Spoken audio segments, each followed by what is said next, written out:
Beleza, vamos deixar aqui o chat aberto.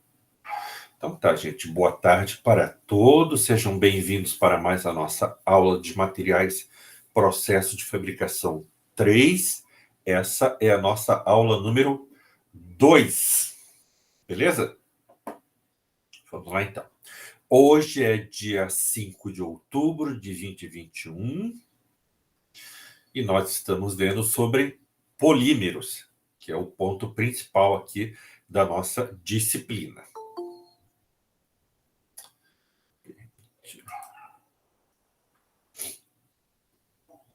Bom, a sequência de estudo são aproximadamente esses 10 passos que a gente faz.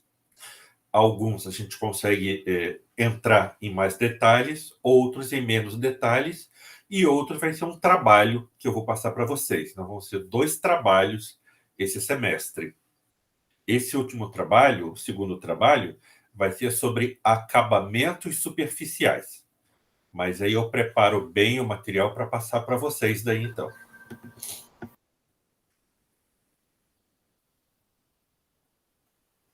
Não, é outra. Pergunto-lhes, o que é plástico? Acho que são várias camadas, né, professor, que fica bem resistente. Acho que é bem difícil de rasgar. É uma boa resposta. Mais ou menos. Plástico pode ser o que também? Um polímero? Plástico é um polímero? Também é uma boa resposta.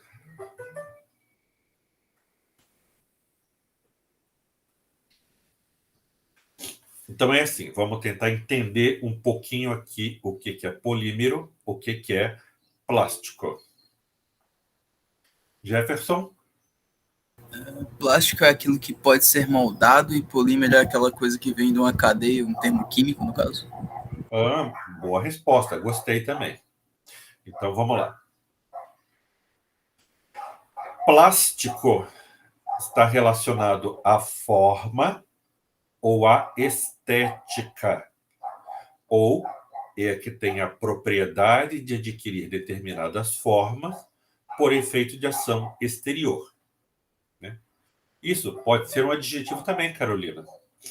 Plástico é aquilo que pode ser moldado.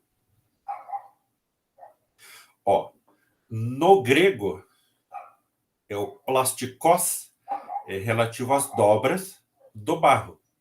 Maleável. Você pode mexer com ele, trabalhar com ele. Do latim, é o plastico, que pode ser modelado.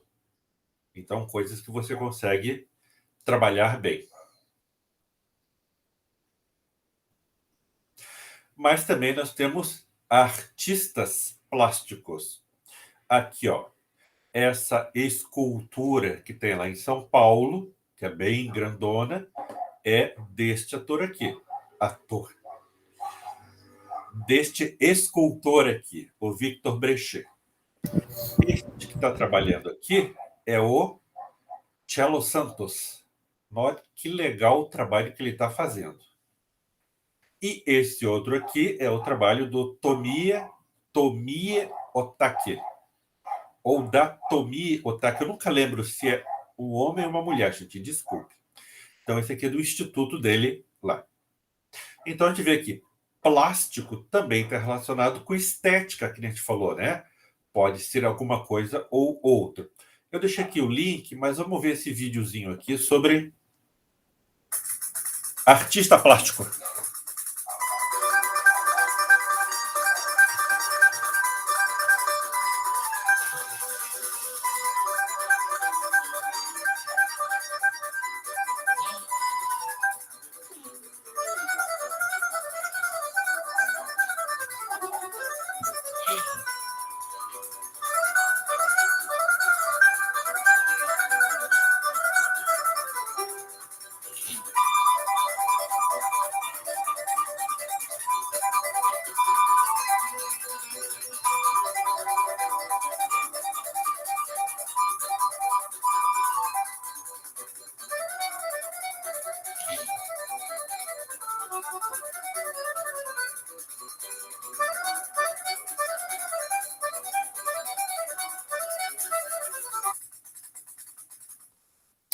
artista plástico. Então, envolve parte de estética.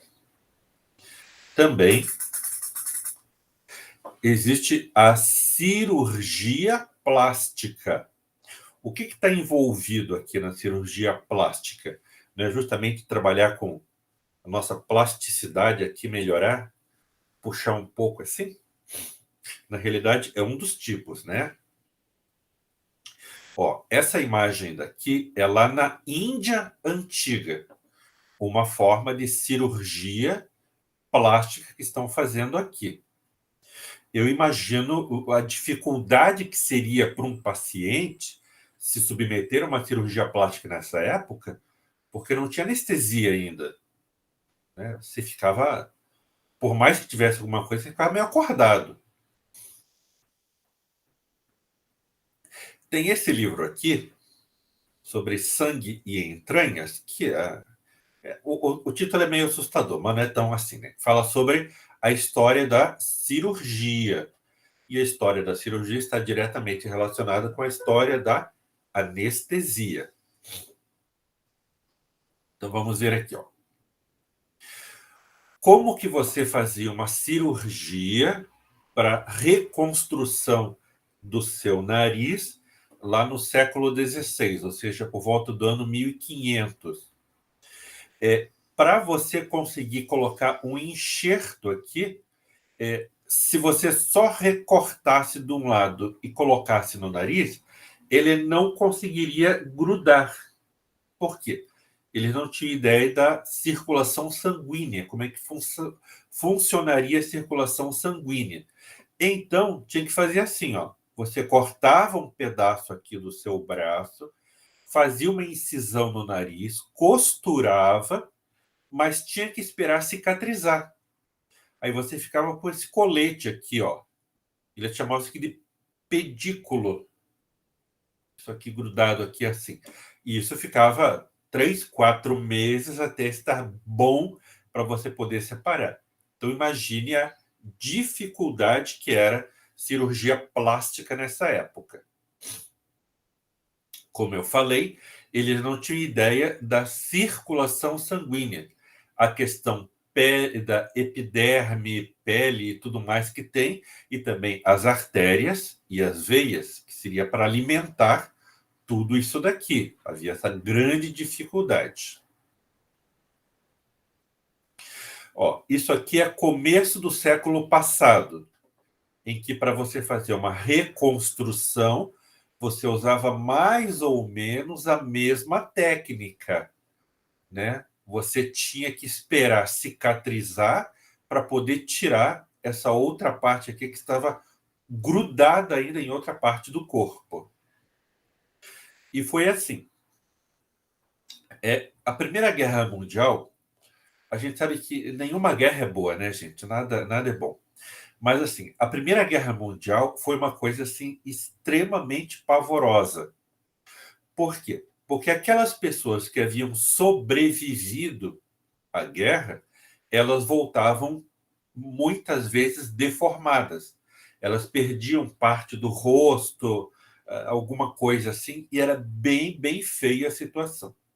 Então, este médico daqui, lá da Nova Zelândia, que é considerado o pai da cirurgia plástica, ele não era cirurgião plástico. Ele era otorrinolaringologista, então ele conhecia toda essa região aqui, do nariz, ouvido, toda essa região aqui. E ele ficou com muita pena dos soldados que voltavam da Primeira Guerra Mundial e que estavam passando por situações que eram assim, a pessoa tinha que viver escondida, de tão feio que ficava. Então, ele começou primeiro a acompanhar um outro médico que fazia cirurgias assim, e depois ele mesmo foi desenvolvendo técnicas como cirurgião plástico. Ele conseguiu que lá na Inglaterra fosse feito um local específico, um pouco longe assim da cidade, onde os soldados que voltavam, que estavam muito, muito machucados, muito feridos, eles voltariam para ficar nesse local.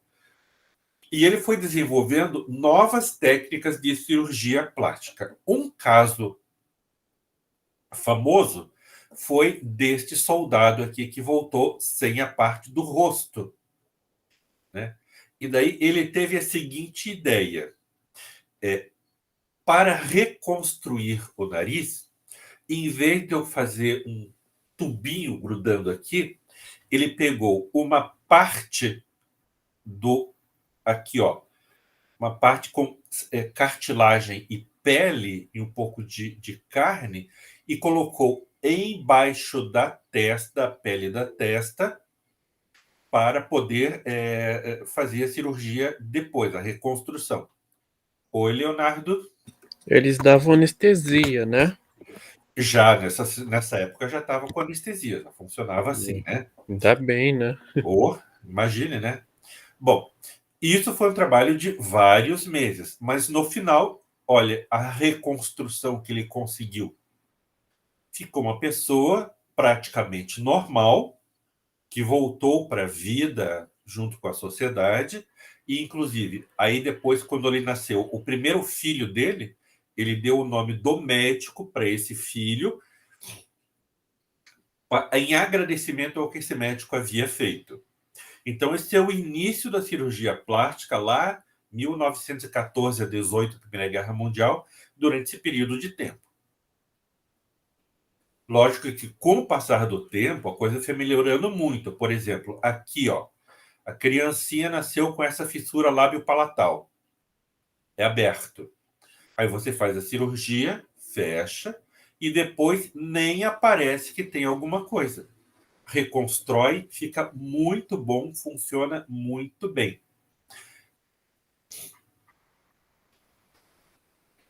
Outra situação que daí envolve aqui essa parte estética, olha só, às vezes tem um problema de ser muito proeminente o queixo aqui, né? A mandíbula. Então você faz uma cirurgia em que você o interessante dessa cirurgia é que você não faz corte por fora. Você faz a cirurgia por dentro da boca, em que você desencaixa a mandíbula, é cortado uma parte do osso e depois é juntado. Aí você fica com a mandíbula bem certinha. Funciona muito bem. Isso já é usado há muito, muito tempo. Essa outra aqui, ó. Não parecem duas pessoas diferentes? A diferença aqui, ó, da mandíbula para essa daqui? Ó, e uma curiosidade, isso não foi feito em um hospital, é uma clínica dentária. Dentro da área da odontologia, tem uma parte que é de reconstrução facial. Então, aqui um exemplo que, olha, parece outra pessoa. Ó, a situação de nariz, ó. Esse nariz de italiano aqui, o nariz adunco, né? Que é grandão para cima.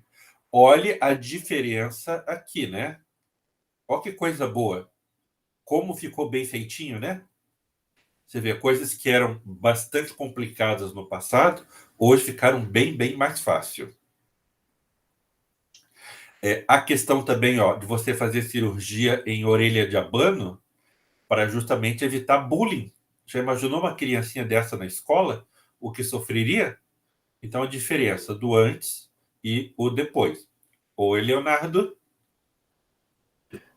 Tem muitos casos assim que já vi assim em programa, quando as pessoas eram e como elas ficam, né? Isso. Pra mostrar lá no palco. Muito bom que fica, né? É, Qualidade muito boa. Aqui. Essa aqui, ela não era feia. Mas aqui, gente, põe bonita nisso, né? Olha a diferença do nariz aqui, ó. ela é uma atriz. Isso. É a Fernanda Vasconcelos, é isso? Isso. Acho que é. Ou Fernanda alguma coisa? Não, Acho não que lembro. é. Não lembro certinho o nome. E tem esse caso daqui, que foi assim, uma coisa bem registrada dessa moça daqui, ó, é que ela tinha falta do maxilar aqui, foi a micromaxilar. E olhe como eram os dentes dela. O antes e o depois. Ó, a questão aqui do maxilar.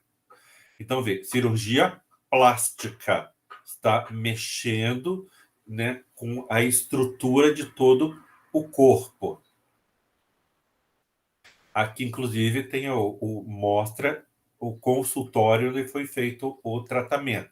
Aqui tem o site para vocês pesquisarem um pouco mais. Mas que legal, né? Que bom que tem esse tipo de recurso hoje em dia. Bom, pensando nisso sobre plasticidade, será que madeira pode ser considerado um material plástico? Metal pode ser considerado um material plástico? Cerâmica pode ser chamado de plástico? Vidro pode ser chamado de plástico? Todos esses materiais podem ser chamados de materiais plástico, que você colocando muito calor, muita energia, você consegue trabalhar com eles. Até mesmo a madeira, se você pegar a madeira, transforma ela em lâminas. Aí essas lâminas são molhadas, é colocado cola nelas, é colocado no molde e ela é prensada. O que acontece? Ela pega a forma que você quer. As cadeiras de madeira de antigamente eram todas assim, né? Você consegue trabalhar com isso. Exemplo, a cadeira, os móveis tonê, que eles são envergados, consegue trabalhar com tudo isso como sendo plástico. O que vai diferenciar plástico de polímero é isso aqui. O polímero é formado por macromoléculas. Dentre todos os elementos, dentre todos os materiais que existem para a gente trabalhar, os polímeros são aqueles que têm as maiores moléculas, ou as maiores macromoléculas que existem. Ó, e essas macromoléculas são chamadas, você tem um mero, que é uma unidade. Deste mero daqui, você vai colocando um do lado do outro. Então, poli, muitos, meros, unidade, um polímero. Por isso, polimero, muitos meros, muitas unidades. Só fazendo uma comparação aqui. Esse aqui é uma molécula de água. 3 átomos para formar uma única molécula. Você tem 2 átomos de hidrogênio e um átomo de oxigênio.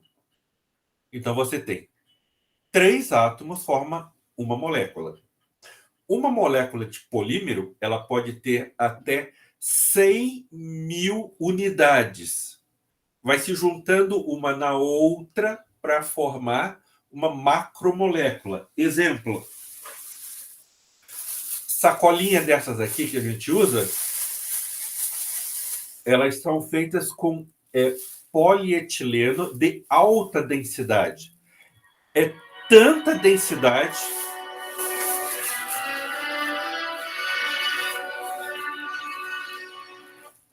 Desculpem, gente. É tanta densidade, é tão denso, que na hora que você mexe assim, você consegue ouvir o barulho das moléculas se mexendo. Diferente do polietileno de baixa densidade, que você usa ele e não faz barulho. Imagine como este sendo o mero, uma unidade, e aqui os muitos meros, o polímero. Quando você junta todos assim numa fileira, vocês têm uma macromolécula. As macromoléculas juntos formam um polímero. Aí você tem aqui várias macromoléculas, a junção delas forma um polímero. E os polímeros você consegue fazer muitas e muitas coisas diferentes, com qualidades diferentes, com propriedades diferentes, que facilitam muito a produção de coisas em massa. Isso não existia antigamente. Alguns tipos aqui, ó, polietileno, polipropileno, outro poliestireno, o PVC, o Teflon, poliacrilonitrila, né, o PVA, ó, plexiglass, que é um tipo de plástico ou de polímero que é usado aqui nos semáforos. Então tem uma quantidade imensa de polímeros diferentes. E pense assim, as macromoléculas, elas estão tão grudadas umas nas outras que você tem dificuldade de retirar. Seria como você tentar retirar um pedaço de lã lá do meio do novelo. Não ia ser complicado? Você ia ter que forçar tudo para conseguir tirar um pedaço de lã lá do dentro do novelo? Então pensem os polímeros como sendo isso aqui, um novelo de lã. Tudo bem grudadinho. E para a gente lembrar do novelo de lã, quem que gosta de brincar com novelo de lã? Os gatinhos. Então pense que o nome dessa gatinho é Poli, de polímeros. Fazendo uma analogia, uma comparação. Pense que você tem uma pérola. Essa pérola é um mero. Aí você pega várias pérolas e faz um conjunto, que é um colar. Este colar aqui é uma macromolécula. E você pega e junta vários colares, aí você teria o polímero, um conjunto de várias macromoléculas.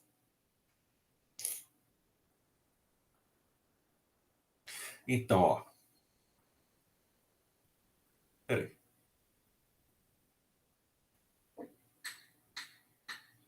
Faltou aqui. O que é plástico? Então, é um material que pode ser moldado com relativa facilidade. E o que é polímero? O que caracteriza polímero? Macromoléculas. Ou, lembrando bem, o que identifica um polímero? Macromoléculas. De novo, para vocês não esquecerem. O que caracteriza e identifica um polímero? Macromoléculas de todos os elementos, de todos os materiais que existem, eles que têm as maiores moléculas, macromoléculas.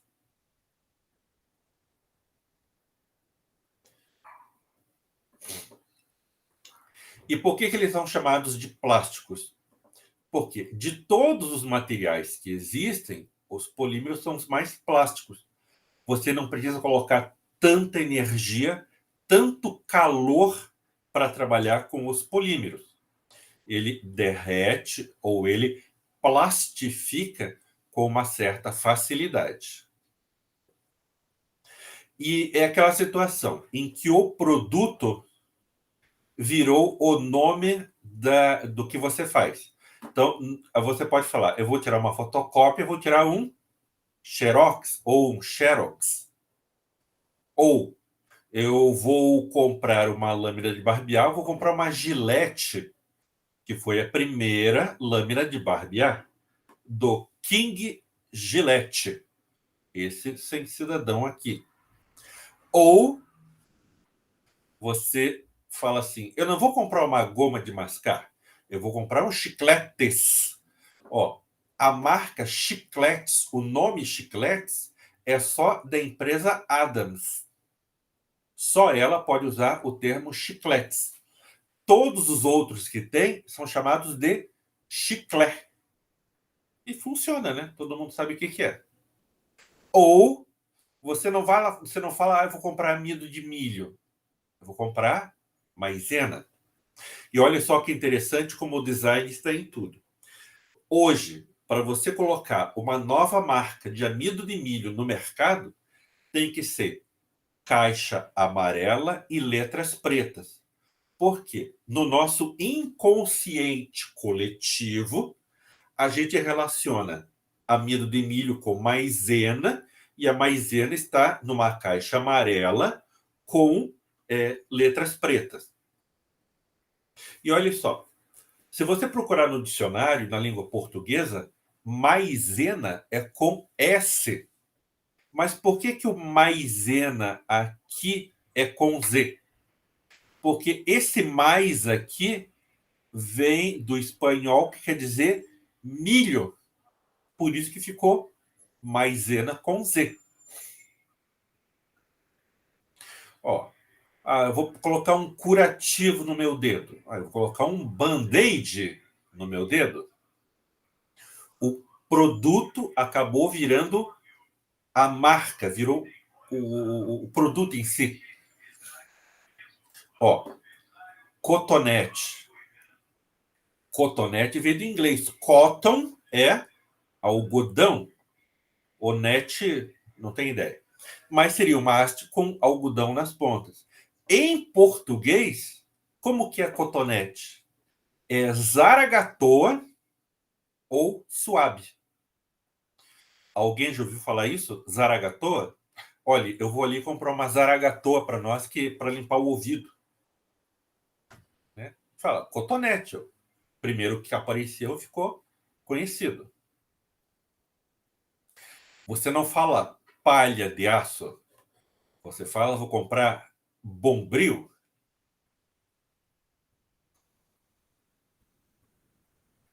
Fita adesiva, você fala, vou usar Durex, que foi a primeira marca que apareceu aqui. Olha a propaganda aqui, ó. Fita de celulose Durex. Olha a caixinha. E você não fala poliestireno expandido. Você fala isopor. Por quê? Foi a primeira marca de poliestireno expandido que chegou no Brasil. Se você for para Portugal, e lá eles não usam a expressão isopor, eles usam a expressão esferovite. Por quê? Foi a primeira marca de poliestireno expandido que chegou lá em Portugal. Então ficou esferovite. Lembre então o seguinte: todo polímero ele é plástico, mas nem todo plástico é polímero. A gente viu, madeira é plástica? É. Metal é plástico? É. Cerâmica é plástico? É. Vidro é plástico? É. Mas eles são polímeros? Não. Porque o que faz com que seja polímero?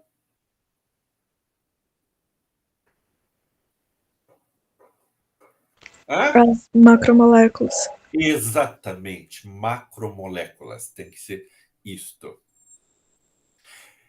É do tempo de vocês o mundo de Bikman? Vocês lembram disso? Sim. Você sabe que eu vendo as autobiografias de vocês, sabe o que eu notei? Eu podia ser o avô de vocês, gente. Vocês estão tudo muito novinho. Eu sou do milênio passado. E aqui falando sobre polímeros. Ela pergunta, querido Bigman, poderia me dizer como se faz plástico? Bela pergunta, Flávia. Vamos agora saber tudo sobre plásticos. O segredo do plástico consiste em reunir moléculas e formar macromoléculas encadeadas, chamadas polímeros. Polímeros? Sim, polímeros. Vamos recapitular. A primeira coisa que eu mencionei foram moléculas. Molécula é a menor parte de qualquer substância que ainda é exatamente aquela substância. Vamos lembrar, as moléculas são formadas por átomos que se juntam para formar uma nova substância com novas características físicas. Atenção! Se temos dois átomos de um gás chamado hidrogênio e os combinamos com um átomo de um gás chamado oxigênio, o resultado será uma molécula de um líquido conhecido como água. Quer dizer que é possível combinar dois gases para formar um líquido? Exatamente. Isso é interessante, porque quando eu bebo dois tipos de líquido, como refrigerante e molho de feijão, eles também se transformam em gases. Obrigado pelo exemplo. Muito bem. As propriedades físicas das coisas mudam quando mudamos as moléculas. As moléculas individuais também são chamadas de monômeros. Mono, que significa um, e meros, que significa unidade. Monômero, uma unidade. Como essa molécula de água que eu tenho aqui. Parabéns! Isto é uma reprodução da molécula denominada etileno. Agora, quando os monômeros se unem em uma longa cadeia, passam a ser denominados de polímeros. Poli significa muitos. E mero, como eu já disse, significa unidade. Então, o plástico é formado por cadeias de moléculas chamadas polímeros. Certo! Essa cadeia torna-se polietileno, que quer dizer muitos etilenos. Os polímeros formam diversos materiais, como o nylon, utilizado nas meias. E não é hora de você se vestir, não? Tá legal. Ou o vinil, como nos chapéus de chuva. Ou o material que acabamos de ver, o polietileno, usado em brinquedos. Mas se todas essas coisas são polímeros, por que são tão diferentes? Os brinquedos são duros, o chapéu de chuva é mole e as meias são transparentes. Porque, como eu sempre disse a vocês, isso se deve ao fato de diferentes tipos de moléculas unidas de formas diferentes formarem substâncias com propriedades físicas diferentes. Então, o que devo fazer se quiser fazer polímeros em casa? Não acho o máximo quando o Lester fica interessado em fazer alguma coisa. Sabe, Dan, eu não vou muito com a cara do Lester, não. É mesmo? Existe um certo polímero que qualquer um, até mesmo o Lester, pode fazer em casa. Anota aí! Como nós não vamos fazer polímeros em casa, o vídeo termina aqui. Bom, e da onde que vem os monômeros? Você poderia pegar monômeros até da madeira e até de gás carbônico, CO2. Vocês viram ali? Você pode juntar dois gases para formar um líquido, ou você pode juntar dois gases e formar uma coisa sólida. Bom, e a principal fonte de matéria-prima para os monômeros é o quê?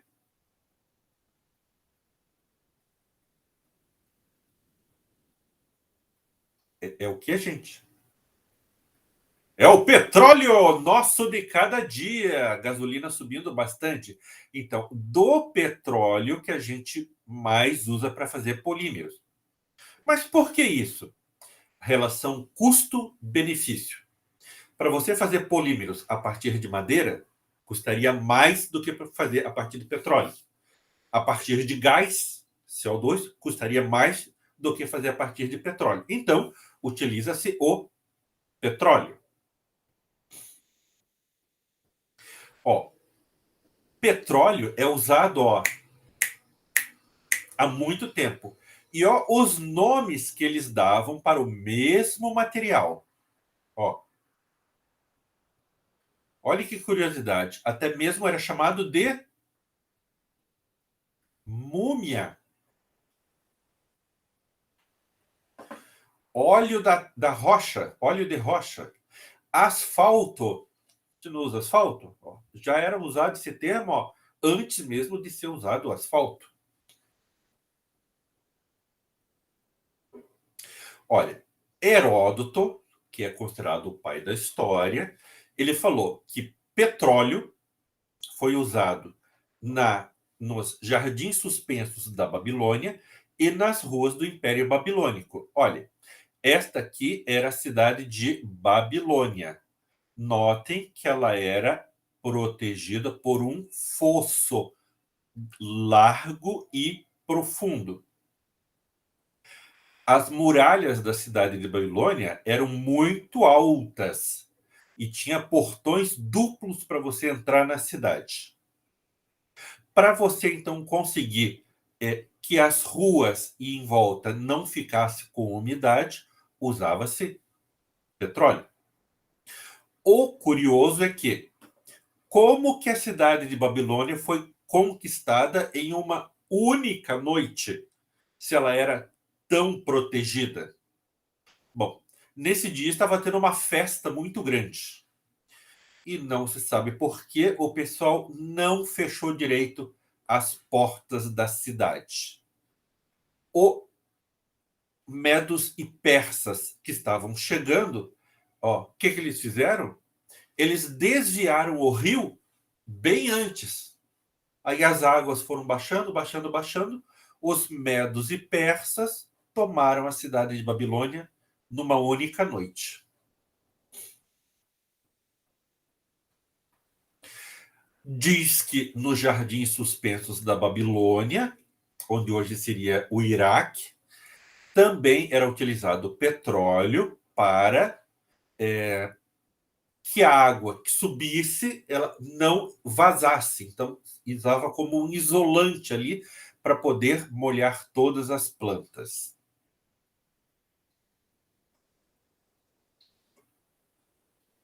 Olhe que coisa mais doida que se fazia. Essa aqui, falando, exploração de uma fonte bituminosa, coleta de um tonel e refinação do petróleo, que era utilizado para fins medicinais no século XVI. Século XVI, 1500. Imagine um remédio, gente, feito a partir de petróleo. É como se você estivesse tomando gasolina porque você estava ruim do estômago. Já imaginou que coisa mais estranha? Tudo é uma questão de época e de entendimento. De repente, alguma coisa que hoje para nós é ridículo, para eles era uma coisa normal. Sempre tem que pensar como era o entendimento da época, o que as pessoas pensavam naquela época. Por que petróleo é chamado de múmia? Porque um dos produtos que era utilizado para você conservar a múmia era o petróleo. Você usava. Olha aqui. Aqui estava sendo feita uma ressonância magnética de uma múmia para saber como ela era por dentro. Eu sabia que aqui em Curitiba, aqui no Brasil, haviam duas múmias originais do Egito.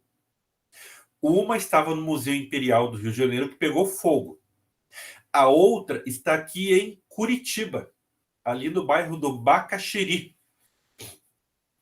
Lá tem um museu egípcio da Ordem Antiga e Mística Rosa Cruz.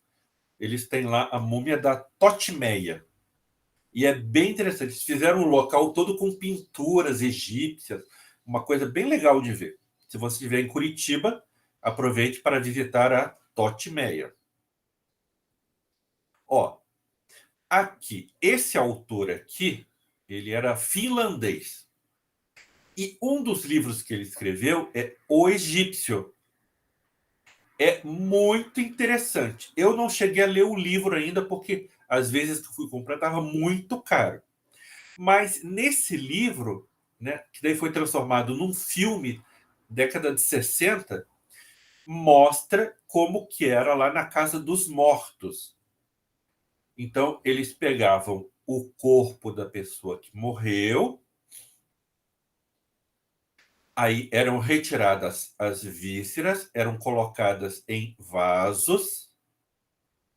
Depois, a pessoa ficava durante 40 dias envolta em sal.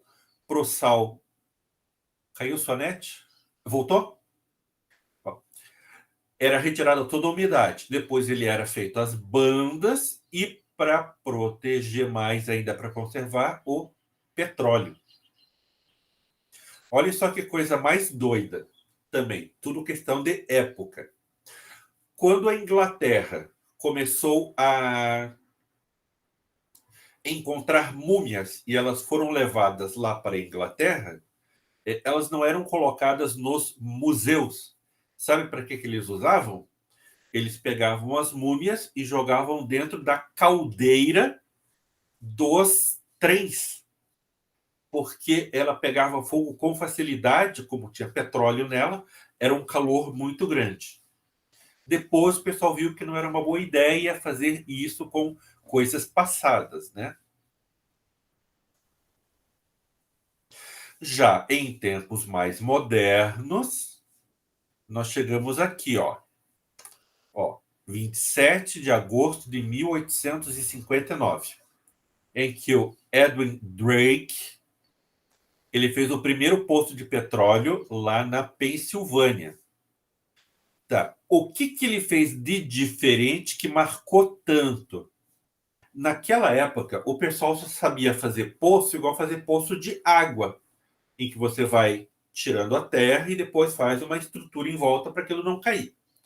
Eles fez uma outra técnica, que colocava um cano e depois outro cano dentro para poder tirar a sujeira, e aí você conseguia fazer uma coisa mais profunda. Foi assim revolucionário para aquela época. Tanto que, na cidade onde ele vivia, onde foi feito isso, tem essas placas aqui em homenagem a ele. Olha só, embora ele tenha feito essa técnica, tenha desenvolvido um pouco a indústria do petróleo, ele acabou não ganhando dinheiro com isso. Quando ele voltou para a cidade, ele voltou pobre. E daí a prefeitura da cidade deu para ele uma, digamos assim, uma bolsa para ele, um benefício para ele ter pelo menos aonde morar e o que comer. Mas tudo que ele fez começou, essa ideia dele da forma de fazer um buraco diferente, fazer um poço diferente, desenvolveu-se muito. Esse aqui, o nome desse caminhão aqui é Ciclone.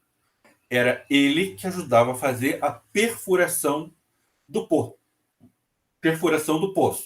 E aqui o maquinário para fazer a destilação do petróleo e separar em vários elementos diferentes. É só pensar assim, do petróleo você tira aproximadamente 300 produtos diferentes dele. Não é só gasolina, não é só óleo diesel. 300 produtos diferentes dele.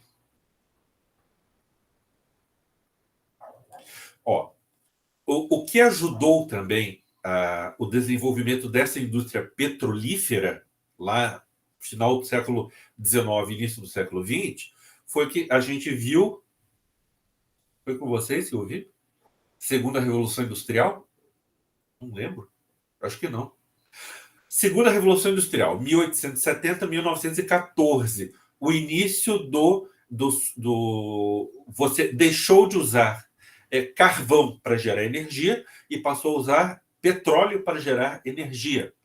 Aí foi aumentando o consumo de gasolina e de outros produtos e foram feitos novos poços de petróleo, basicamente no mundo inteiro. Até aqui no Brasil, onde o Monteiro Lobato escreveu O Poço do Visconde. Olha só, geologia para crianças. Aqui, inclusive, o Monteiro Lobato teve um problema quando ele lançou esse livro. Por quê? Porque o Getúlio Vargas tinha chamado um pessoal dos Estados Unidos para saber se no Brasil tinha petróleo. E essa equipe de pesquisa falou que não. No Brasil não tinha petróleo. E daí o Monteiro Lobato falou o contrário, deu um baita problema para ele. A gente sabe que hoje tem, né? É o que eu falo, gente, é sempre em relação ao período de tempo, ao entendimento que se tinha, né? As conclusões que as pessoas chegaram naquela época. Tem coisas que você vai saber se estava certo ou errado daqui a 10, 15, 20 anos, às vezes até mais ainda. Hoje em dia, como que se faz? O cavalo mecânico, que vai bombeando muitas vezes água aqui para dentro. Como o petróleo é mais leve que a água, ele acaba subindo e ele é levado para os locais. Se nós estivéssemos em sala de aula, eu passaria essa pré-forma, porque aqui dentro tem petróleo. E vocês iriam cheirar.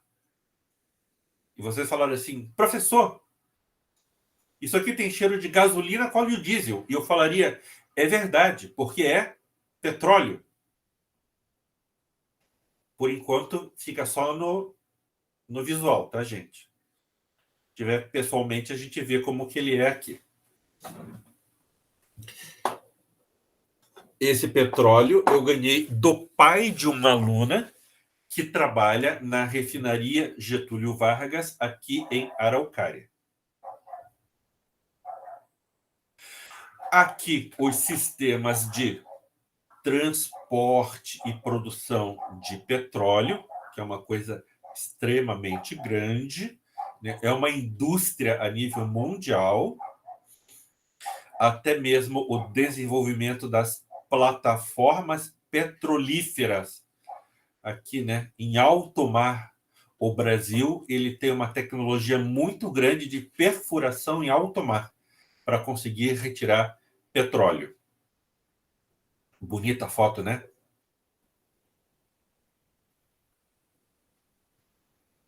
O que é petróleo?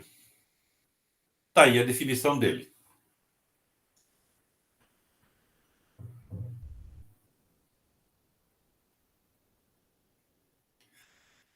O material que, na realidade, começou a ser formado há milhões de anos atrás. Muito, muito tempo atrás.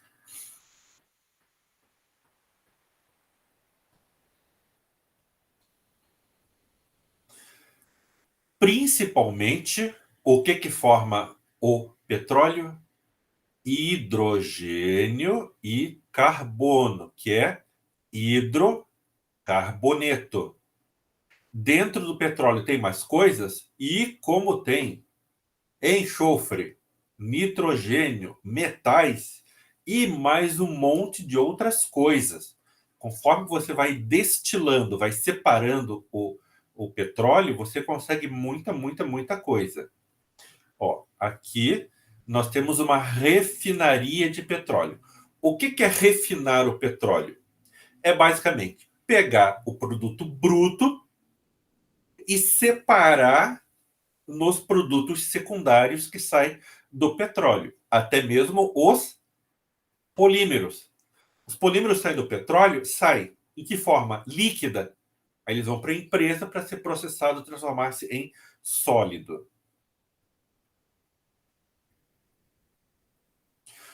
O sistema de destilação. Esse aqui é uma forma de destilação antiga, mas que basicamente é o mesmo processo até hoje. Uma fonte de calor, o produto que você está aqui dentro, conforme for a temperatura maior ou menor, vai produzir um vapor de um material que está saindo daqui. Esse vapor vai até aqui, ele esfria, escorre e cai dentro de outro lugar para fazer assim. Bebidas destiladas, basicamente é o mesmo processo. Só que envolve muito mais tecnologia, mas a ideia básica é a mesma. É esse processo assim. Aqui, uma torre de destilação de petróleo. O petróleo é bombeado para cá e depois o petróleo que está aquecido vai nessa torre de destilação. Conforme a temperatura, vai sair um produto ou outro. Olha só. O produto mais leve que sai é esse aqui, ó. É o chamado GLP, gás refinado de petróleo. É gás liquefeito de petróleo. esse aqui que um bujão está custando hoje mais de R$100. Abaixo dele, ó, gasolina. E para nós interessa isso aqui, ó. A nafta é a matéria-prima que é utilizada para fazer polímeros. Isso daqui. Mas notem que sai uma série de outras coisas. Aqui está bem resumido. Tanto que no final, aqui o que sobra de resíduos vai para a usina de fabricação de asfalto. Eles misturam asfalto com outros materiais para depois ser utilizado nas ruas. E funciona muito bem. Ó, essa aqui é a nafta, a matéria-prima dos monômeros.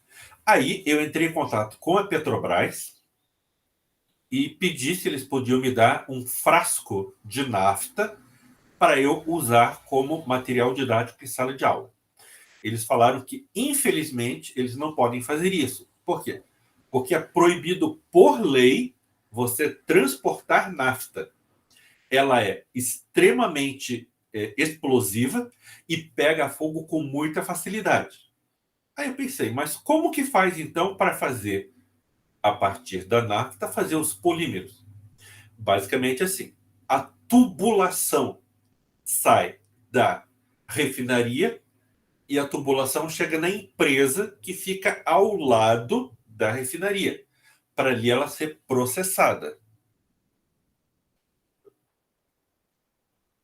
Ó, essa aqui é uma cena de um filme, mas mostrando aqui, ó, a nafta conservada ao lado da refinaria. Tem a refinaria e do lado é uma indústria que produz polímero, produz plástico. E daí, aqui, os tanques para mostrar.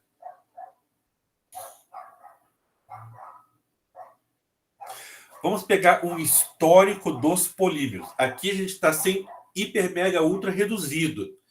Eu estou preparando um material assim maior, mas assim é uma coisa que demora para fazer, né? Então, quando tiver mais completo, eu passo para todo mundo. Até eu pego o e-mail de vocês que eu tenho aí e mando, mesmo vocês não sendo mais meus alunos, eu mando para vocês esse material.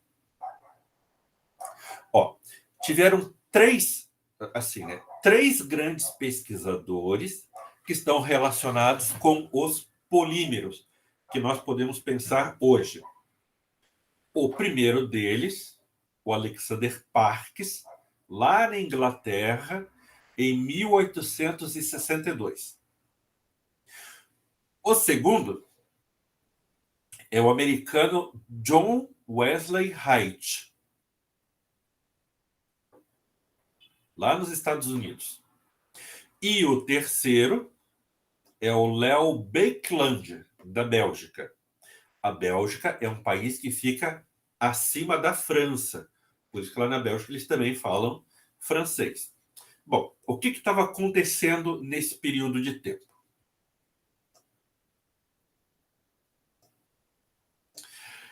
O Alexander Parkes, ele trabalhava com vulcanização de borracha. E ele estava procurando uma substância que fosse semelhante à borracha. Por quê? Borracha custava muito caro. Os produtos eram muito caros. E o interessante é que essa ideia da cultura da invenção, que era final de 1800, início de 1900, eles até pensavam assim. Eles achavam, naquela época, que tudo aquilo que tinha para ser descoberto e inventado estava sendo feito naquela época. Então, essa cultura da invenção desenvolveu muitas coisas. Quer ver, ó, alguns exemplos? Ó, nas grandes invenções, as grandes ideias, a primeira que a gente destaca é o avião do Alberto Santos Dumont. Aí pensa assim, mas é só ele que estava pesquisando isso? Não. Em vários países, em vários lugares, cada um estava tendo uma ideia. Era todo mundo pensando ao mesmo tempo. O Alberto Santos Dumont conseguiu fazer esse voo e foi documentado. Então, isso é uma informação que não tem como dizer que não aconteceu. Também, o Alexander Graham Bell. equipamento chamado telefone. Era só ele que estava pesquisando isso? Não. Outras pessoas também estavam pesquisando a mesma forma. Como eu vou passar um som daqui para outro lugar por meio de um cabo elétrico? Eu tenho que transformar o som em determinada frequência e transformar em eletricidade para chegar do outro lado e poder ser decomposto e eu poder ouvir. Então, para ela foi algo revolucionário, mas não era só ele que estava fazendo esse desenvolvimento. O Mendeleev, ele era russo e era uma das pessoas mais inteligentes daquela época. Uma das coisas que ele estudava eram os elementos químicos. Ele entendia de química de uma forma que as outras pessoas ainda não estavam entendendo. Tanto que o que ele fez? Ele fez a primeira tabela periódica. E olha só, aqui tem alguns elementos. Entre um e outro elemento, ele deixou um espaço. Porque ele imaginava assim, olha, para passar desse elemento para aquele outro, tem que ter um no meio. Eu não consegui achar, então eu vou deixar em aberto aqui, para de repente alguém achar, vai colocando. A ideia dele, então, é que a tabela periódica, no final, ficou assim. E é muito interessante quando você começa a entender um pouco mais da tabela periódica. Exemplo, aqui em Curitiba não existe fonte de água mineral.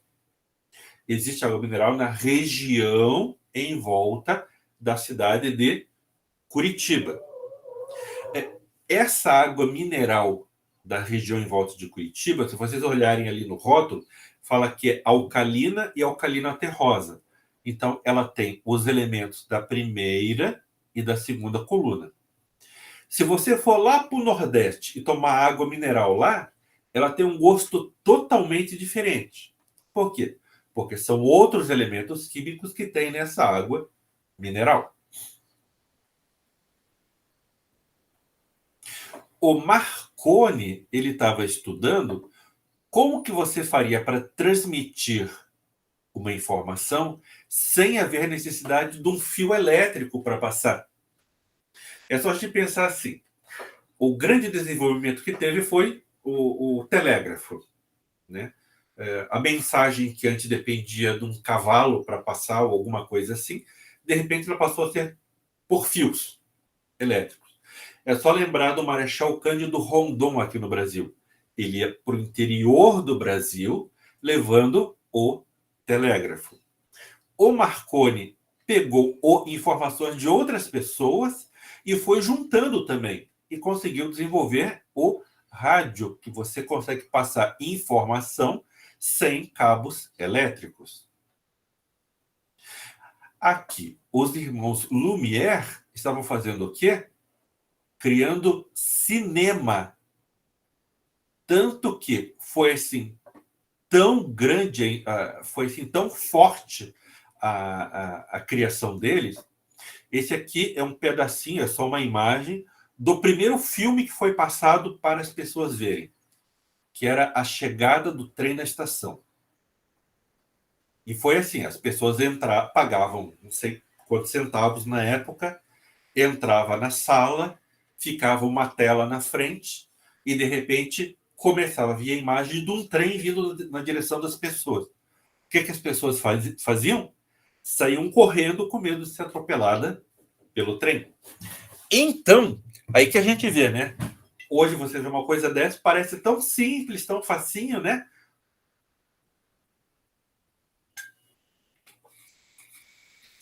Mas para a época foi algo revolucionário. Se vocês quiserem ver mais informações sobre isso, esse aqui é o site do Instituto Lumière, lá na França. Tem umas coisas bem interessantes aqui, até mesmo um museu para vocês darem uma olhadinha, né, no que tem lá, a galeria de fotos, é bem legal. E assim, a gente vai pesquisando, conhecendo, vendo, entendendo as coisas. O Daguerre, ele estava desenvolvendo o quê? Fotografia.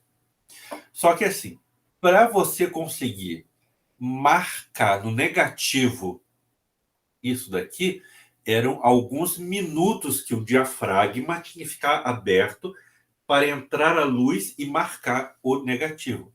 Aí a gente pensa assim, mas não tinha ninguém andando na rua nessa hora? Tinha. Só que como as pessoas estavam andando, não chegou a marcar, não chegou a gravar no negativo. A não ser essa pessoa aqui, ó. O que ele estava fazendo? Ó, estava engraxando sapato. Então ele é a única pessoa que aparece aqui nesta foto. O Thomas Edison, lâmpada elétrica. Você não precisava mais de querosene nem óleo de baleia para acender vela. Agora você tinha eletricidade.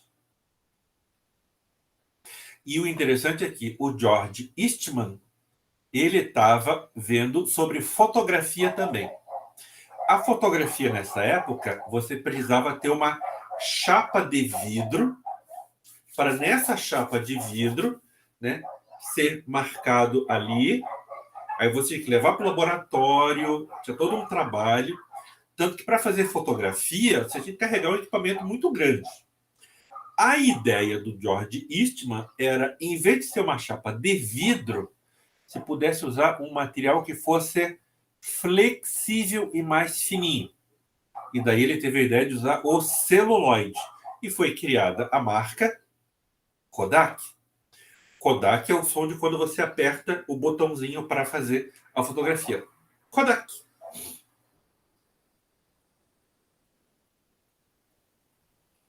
Mas, voltando ao Alexander Parkes, que trabalhava com borracha nessa época, borracha vulcanizada, assim, era muito caro e era bem trabalhoso para você fazer, né?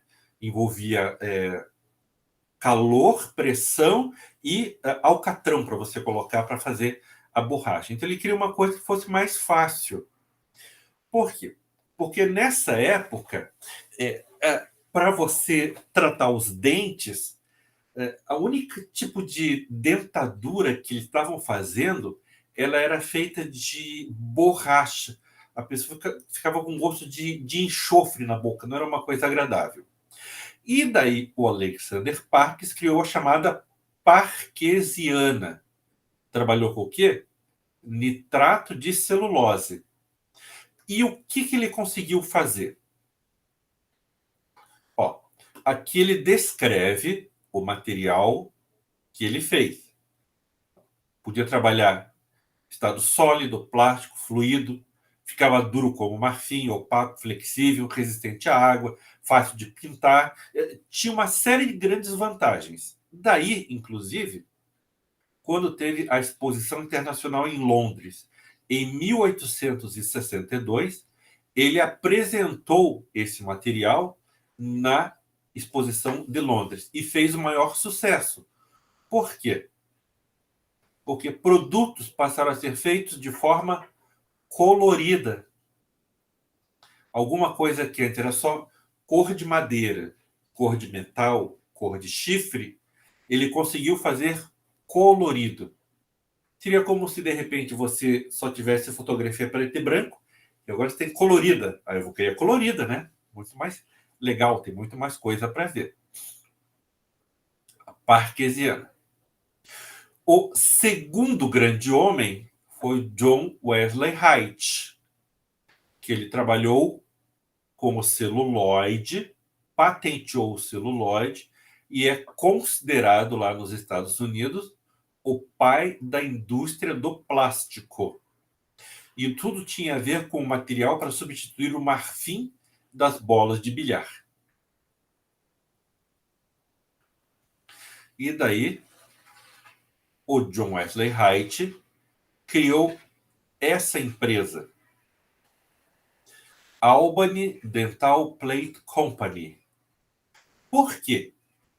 Porque o celuloide foi muito usado por dentistas, que substituiu a borracha vulcanizada, que ficava com um gosto ruim na boca. E olha só as grandes diferenças que existiam. Ó, esse aqui é o George Washington, primeiro presidente dos Estados Unidos. Notam o formato da boca do George Washington aqui? Essa é aquela situação que é o chamado grau 3, quando a pessoa perdeu os dentes. Nessa época, você tinha problema de dente, tinha que fazer o quê? Arrancar os dentes.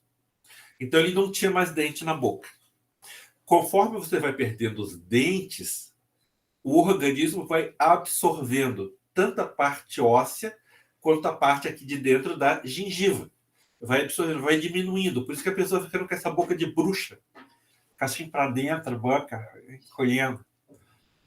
Até fizeram uma dentadura para o George Washington. Mas olha só como que era.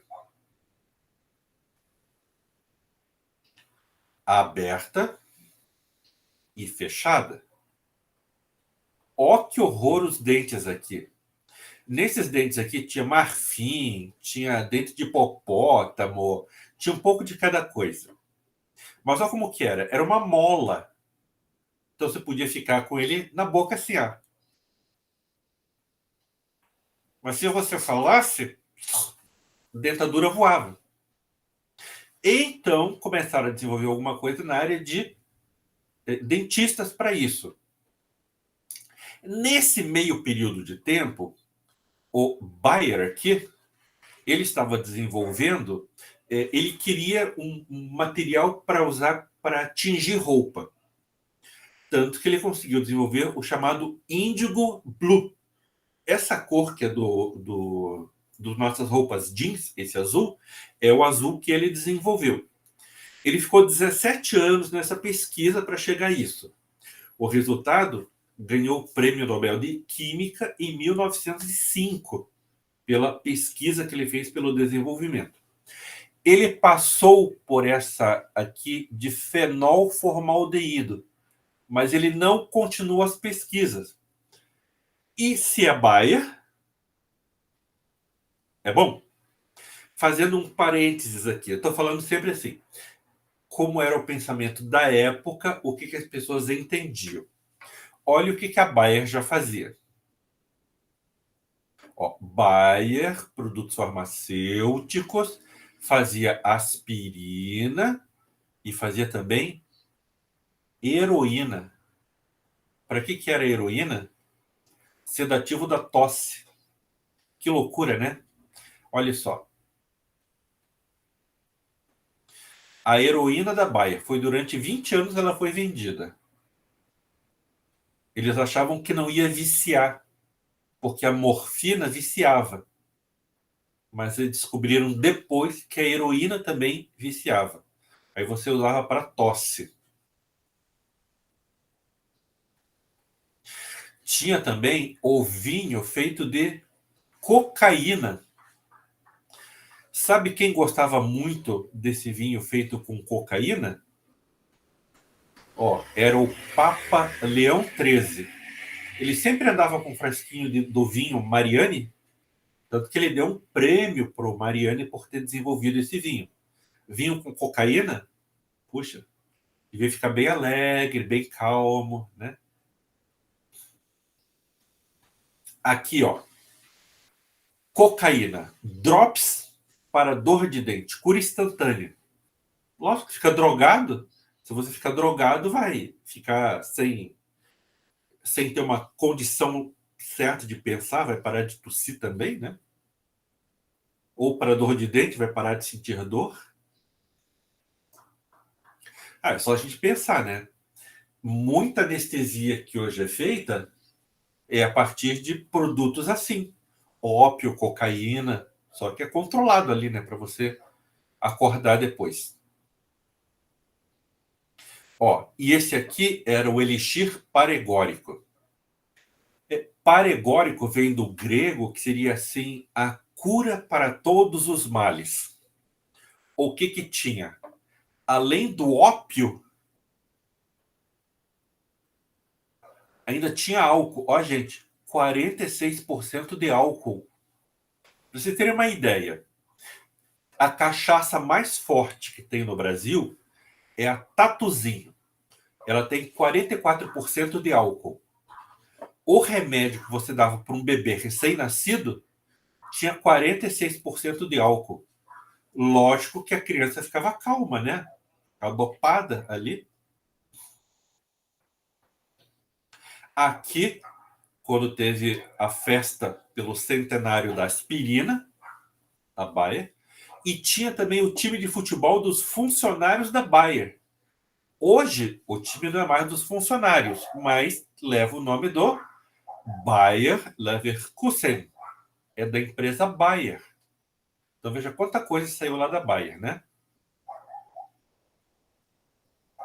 Tá. Aí o Léo Bakeland pegou esse produto desenvolvido pelo Adolf Bayer, que estava trabalhando com fenol formaldeído, e criou a baquelite. O Bakeland criou a baquelite. Ó, e a baquelite foi assim, uma revolução em termos econômicos, né? Você conseguiu substituir a madeira, o metal, pela baquelite, baixo custo de fabricação e uma resina totalmente sintética. O que é totalmente sintética? Antes você pegava um produto natural aqui, outro produto natural aqui, e quando juntava os dois, você tinha um terceiro produto. Aqui não. Ele já saiu de produtos que haviam sido sintetizados em laboratório, o fenol e o formaldeído, e criou a baquelite. Tudo passou a ser feito de baquelite, até mesmo dentaduras. Embora eu acho que não fique tão bom dentadura de baquelite, né? Baquelite é usado até hoje para cabo de panela. Aquele cabo de panela preto, né? Disjuntor elétrico também é feito de baquelite, porque ele não pega fogo, ele não incinera, ele tem uma série de propriedades, né? Ele é tão bom, tão bom, tão bom que você não consegue sumir com ele.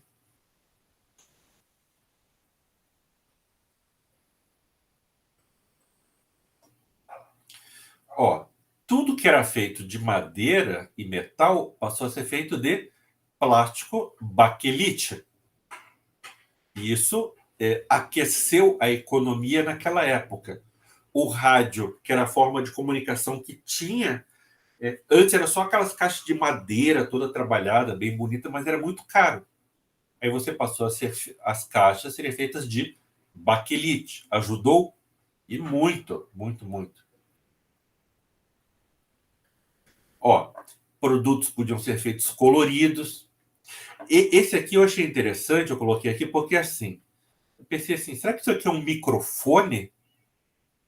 Aí depois eu fui pesquisar e não é um microfone, sabe o que é?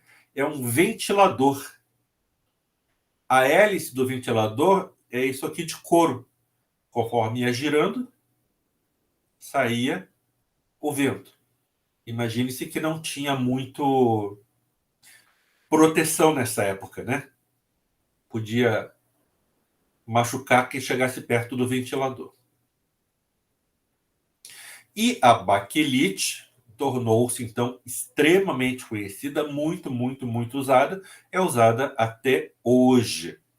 Tanto que a fórmica, o que é? São camadas de papel craft com, entre uma e outra, resina de fórmica, resina de baquelite. Aí você prensa e fica aquela chapa de fórmica.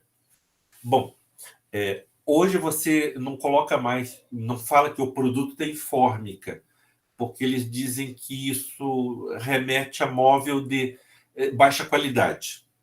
Eles dizem que hoje é laminado plástico, mas é a mesma coisa, gente, só mudou o nome, tá?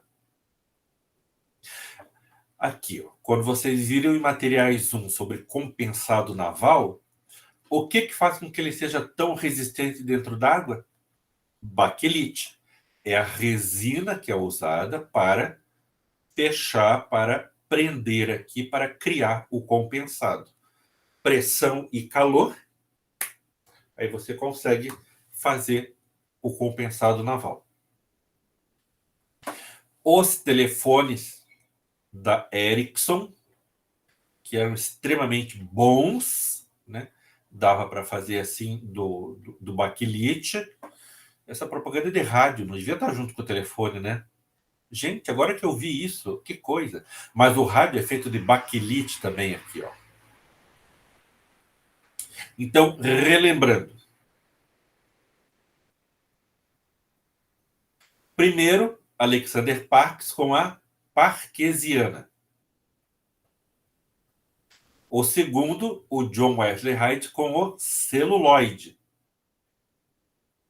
considerado o pai da indústria do plástico. E a vantagem do celuloide é que ele é termoplástico, ou seja, ele é reciclável. Você consegue reaproveitar o material, desmanchar e colocar de novo na máquina e sair outro produto. E o terceiro, o Leo Baekeland, a baquelite, é o primeiro termo fixo, ou seja, você não consegue reaproveitá-lo.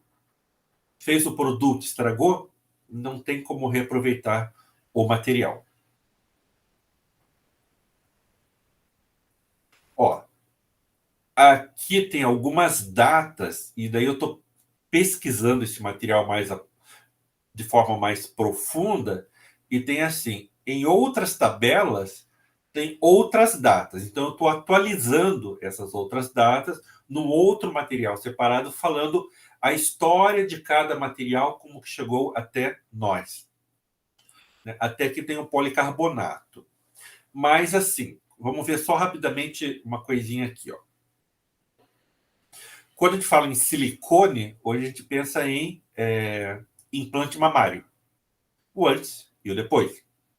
Só que o uso de silicone é o produto das 5.000 utilidades hoje. Essa daqui, a Time, foi a primeira mulher a receber implantes de silicone. Diz que ela foi no hospital, lá no médico, para tirar uma tatuagem que ela tinha. Aí perguntaram, olha, estamos fazendo uma experiência aqui, você não quer colocar silicone no seio para aumentar os seios? Falaram, vamos experimentar, ver o que acontece. Aí tem a história dela também, que até hoje é a primeira a usar silicone nos seios. Ó, quando você perde partes do corpo por doença ou por acidente, você tem como repor e fica igualzinho como era o natural. Ó, aí se você pegar a história das próteses, como elas foram sendo desenvolvidas, o uso do silicone facilitou muito, gente. Melhorou muito a qualidade das próteses. Ó, se você pegar aqui a perna de pau, né? Sou pirata da perna de pau, do olho de vidro, da cara de mal. Então, essa aqui era a prótese dos piratas, a perna de pau. Ajudava no equilíbrio, mas tinha suas limitações. Ó, lá no Egito Antigo, o pessoal já tentava fazer alguma coisa. Porque se você perde o dedão do pé, você perde o equilíbrio.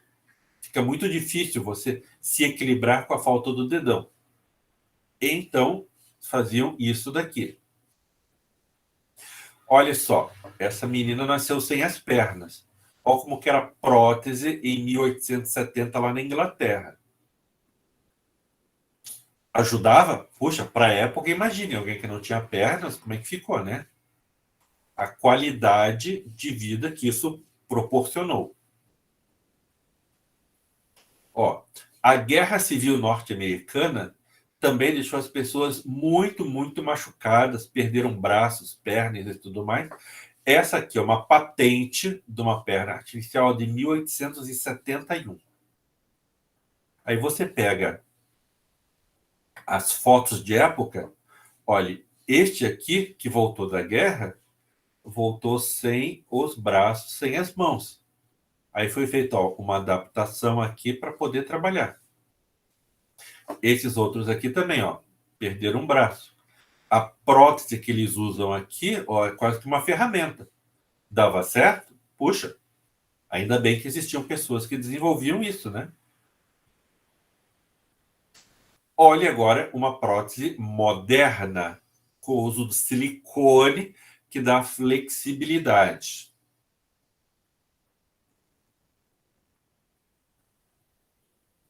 Ó, essa aqui já é um tipo de prótese que dá para fazer em 3D. Ó, essa aqui é para você correr com essa aqui, ó. Você pode participar de uma Olimpíada. Lembra que teve um atleta lá da África do Sul que ele estava participando com esse tipo de equipamento? Gente, vocês estão aí? Alô, Sim. gente? Então?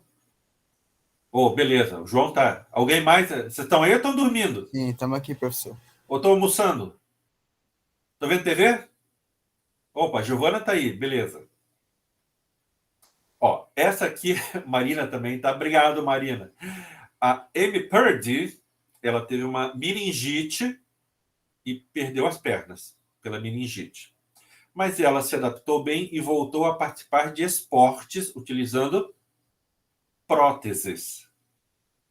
Entende como material, design, qualidade de vida está tudo entrelaçado? Não tem como separar? Ó, aqui é conforme a ocasião, as pernas que ela tem para usar. As próteses que ela usa. Ó, ela até participou lá dos Estados Unidos, tem o Dançando com as Estrelas. Aqui no Brasil era a Dança dos Famosos, né, ali na Globo. Então, mesmo assim, ela conseguiu fazer de tudo com as próteses. Essa aqui é uma foto meio feia, né, lá do Afeganistão, da Aisha. Ela foi dada em casamento aos 14 anos de idade, mas aí ela fugiu. Resultado, o castigo era esse daqui, ó. Ainda bem que ela conseguiu sair do Afeganistão, foi para os Estados Unidos e olhe a reconstrução que foi feita nela. Com silicone.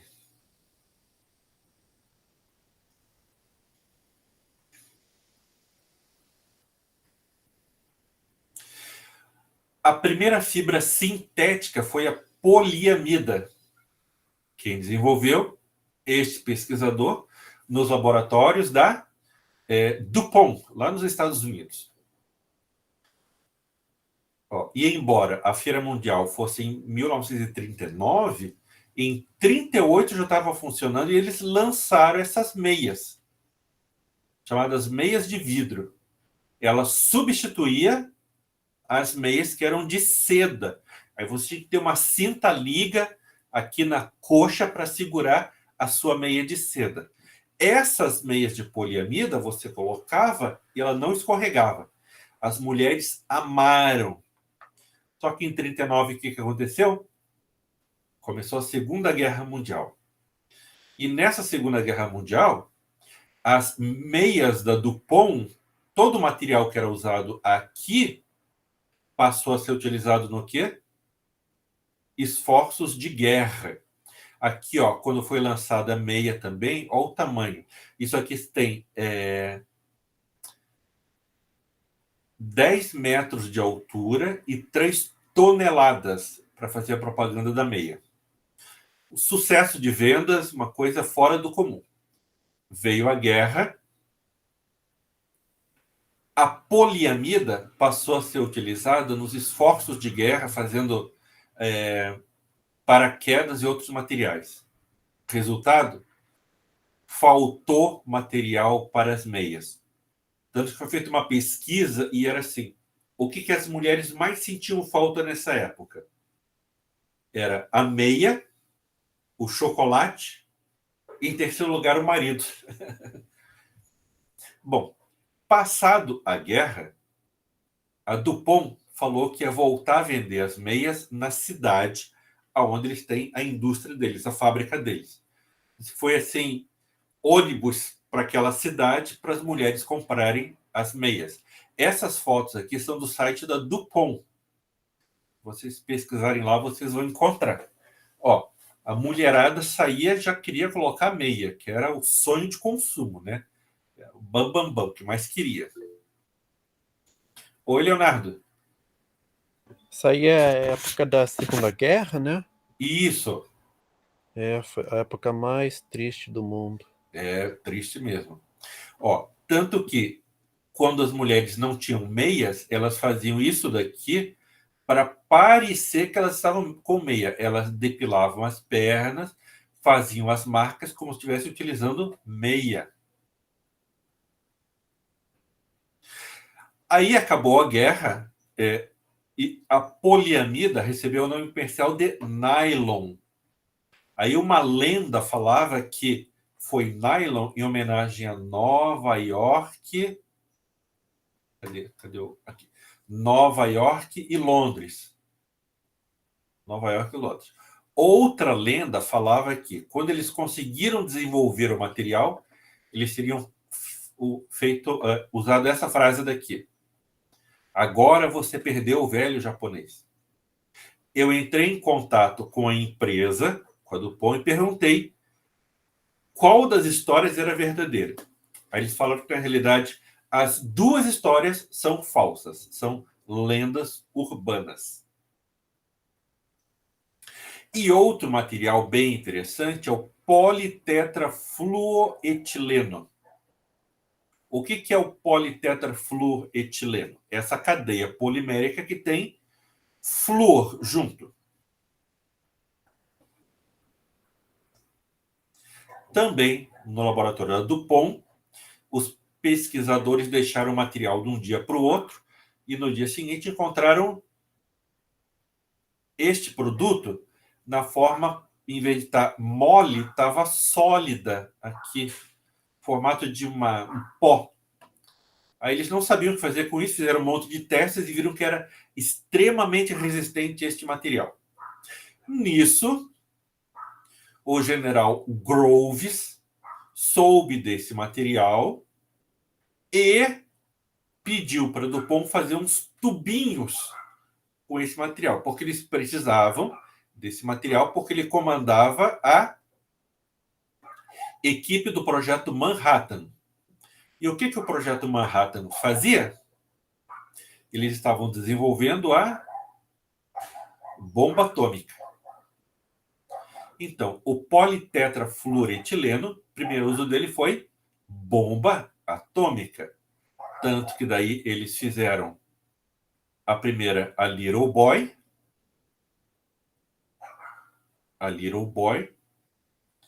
que foi transportada por essa equipe a bordo do avião Enola Gay. Enola é o nome da mãe do comandante e Gay no sentido que ela era muito alegre. E em 6 de agosto de 45 foi jogada em Hiroshima.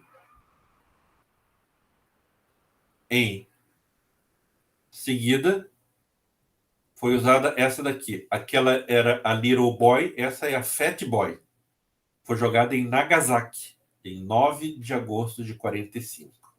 Bombas atômicas. O pesquisador que desenvolveu isso, né, que lá em 30 e pouco tinha encontrado o material, o Roy J. Plunkett, continuou trabalhando até se aposentar e depois falecer. O produto que ele criou hoje é utilizado no fundo de panelas como antiaderente, com o nome comercial de Teflon. Politetrafluoretileno virou Teflon. O Teflon, inclusive, é um material extremamente deslizante. Ele está até no livro Guinness a respeito disso daqui. Juntando tudo ainda, é assim. Depois desse período, eles continuaram trabalhando com pesquisas com materiais radioativos nesse laboratório lá em Los Alamos.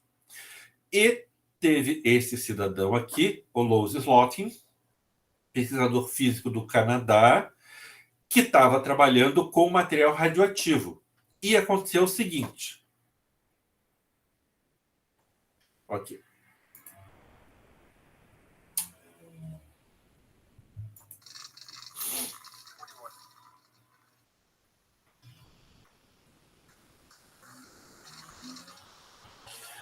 Material radioativo e os caras usando uma chave de fenda.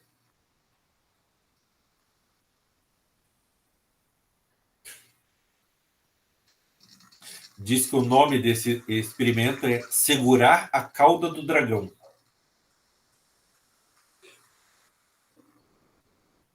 Got it? Reporting everybody back right now.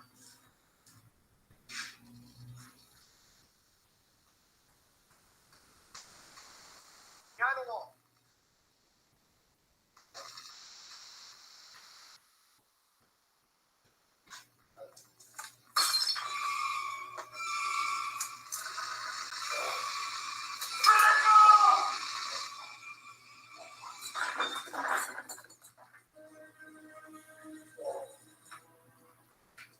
Nobody move! Don't anybody move! Damn it! Take out everything, fellas. Drop to the floor.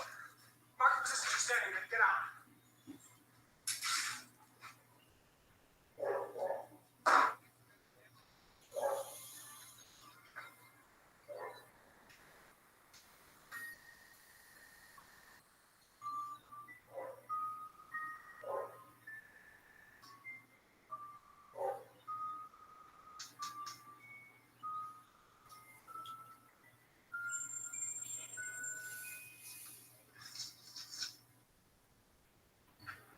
Where'd you make it?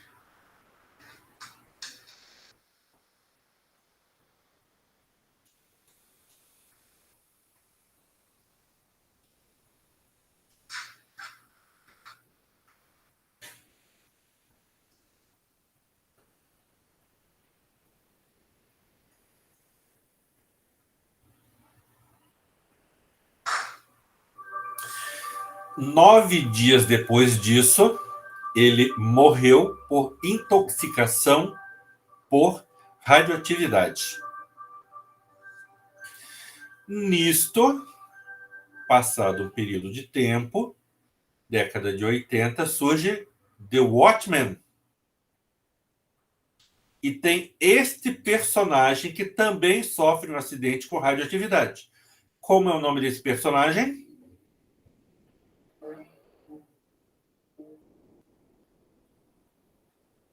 O nome desse personagem é... Dr. Manhattan. Exatamente. Por quê? Em homenagem ao Lois Slotin, que morreu por radioatividade.